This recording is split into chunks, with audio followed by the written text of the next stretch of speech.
Germany did not rebuild its power with gold. It rebuilt it with discipline. After total collapse, after hyperinflation, after war and destruction, Germany made a different choice.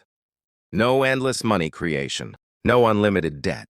Instead, rules, stability, and trust earned the hard way. While others learned how to borrow forever, Germany learned how to survive without excess. But discipline has a price, and stability has limits. This is the story of how Germany rebuilt power through restraint, and why that same discipline now faces its greatest test. How money builds and destroys empires. Germany's recovery did not begin with growth. It began with restraint. After the collapse of its currency, after savings were wiped out, Germany learned a brutal lesson. Money without limits destroys trust. So the new system was built on fear of excess. The central bank was given independence. Deficits were treated as danger. Inflation was treated as an enemy. Stability became a national obsession. While other countries used debt to escape pain, Germany used rules to prevent it. Budgets mattered. Savings mattered. Credibility mattered. Growth was slow, but it was real. Trust was rebuilt step by step, not promised, earned. This was not a system designed for speed. It was designed to never collapse again. Germany's recovery was not built on speed. It was built on rules. After hyperinflation destroyed trust, money became something dangerous. So Germany made stability sacred. The Bundesbank was designed to resist politics. Inflation was treated as a threat, not a tool. Debt was controlled, not celebrated. Spending required balance. Borrowing required restraint. Growth required patience. While other nations used money to delay problems, Germany used rules to prevent them. This created confidence, low inflation, strong savings, a currency people trusted. Discipline became Germany's advantage. But systems built on restraint depend on one condition, that everyone else plays by the same rules. And that assumption would not last forever. Germany's recovery was not built on speed. It was built on structure. While other economies stimulated demand, Germany focused on supply, factories, exports. Productivity, wages rose slowly. Spending was controlled. Debt was treated as a risk, not a tool. The state balanced budgets. The central bank feared inflation more than recession. This mindset shaped everything. The Bundesbank became a symbol of restraint. Price stability became a national priority. Trust was earned, not assumed. Germany did not grow by consuming more. It grew by producing better. Cars, machines, industrial precision. This model created strength without spectacle. But it also created dependence. Exports needed buyers. Stability needed global demand. And discipline required others to spend. Germany's system worked, as long as the world absorbed its output. And for decades, it did. Germany's discipline created stability. But stability is not free. Strict rules limited inflation. Balanced budgets protected confidence. And exports powered growth. But this model depended on one fragile balance. Low wages kept industries competitive. High productivity sustained exports. And demand came from outside Germany's borders. Germany did not grow by consuming more. It grew by selling more. Surpluses piled up. Savings expanded. And the economy looked invincible. But dependence quietly increased. When global demand slowed, pressure returned. When energy costs rose, margins tightened. And when partners weakened, exports followed. Discipline had built strength, but it had also created exposure. Germany had mastered restraint. Now it faced a world that no longer rewarded it the same way.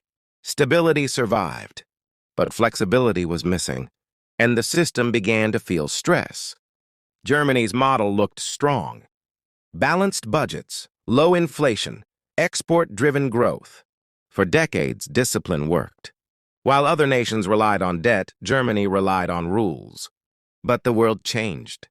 Global demand slowed. Energy prices rose, supply chains broke, and the system that thrived on stability was suddenly tested by chaos. Germany had built strength by limiting debt, but crises do not respect limits. When growth stalled, rules became constraints. When inflation returned, discipline became pressure. Germany faced a dilemma it had avoided for decades. Stick to restraint or adapt to a world built on borrowing. The very discipline that rebuilt the nation now restricted its response.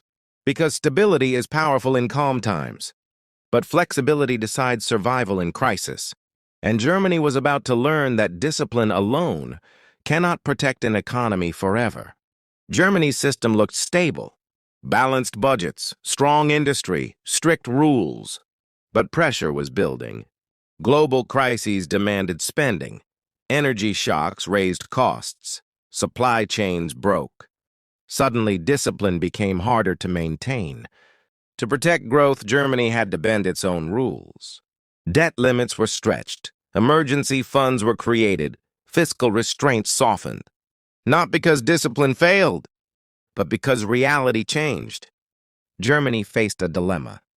Protect stability or protect the economy. Rules that once created strength now limited flexibility. And the system built to avoid excess was forced to confront it. Discipline had kept Germany strong. But strength in a changing world requires adaptation. This was no collapse. But it was a warning. Even the most disciplined system cannot escape pressure forever. Germany's model worked. For decades, discipline delivered stability, low inflation, balanced budgets, trust in institutions. But the world around Germany changed. Crises became global. Supply chains fractured. Energy became a weapon, and growth slowed everywhere. Germany faced a dilemma. Maintain discipline or absorb instability. Rules limited stimulus. Debt breaks restricted spending, and caution delayed response. While others printed and borrowed, Germany hesitated. The strength that once protected it now slowed adaptation. Industry struggled. Investment weakened. And competitiveness began to slip. Discipline preserved stability, but it reduced flexibility. Germany had survived excess. Now it faced something harder. A world where restraint was no longer enough. Germany's system was built to avoid excess. But no system is immune to pressure. As global crises multiplied, discipline became harder to maintain. Energy shocks, supply chain disruptions, geopolitical instability, rules that once protected stability began to feel restrictive. Budgets tightened while demands increased. Growth slowed while costs rose. Germany faced a dilemma: break the rules to protect the economy, or keep the rules and absorb the pain. Debt, once avoided, became unavoidable. Emergency spending replaced restraint. Exceptions replaced principles. The system did not collapse, but it bent. And when a system built on discipline begins to bend, the question is no longer about stability. It is about how much pressure it can survive before discipline turns into fragility. Subscribe to understand how money builds and destroys empires.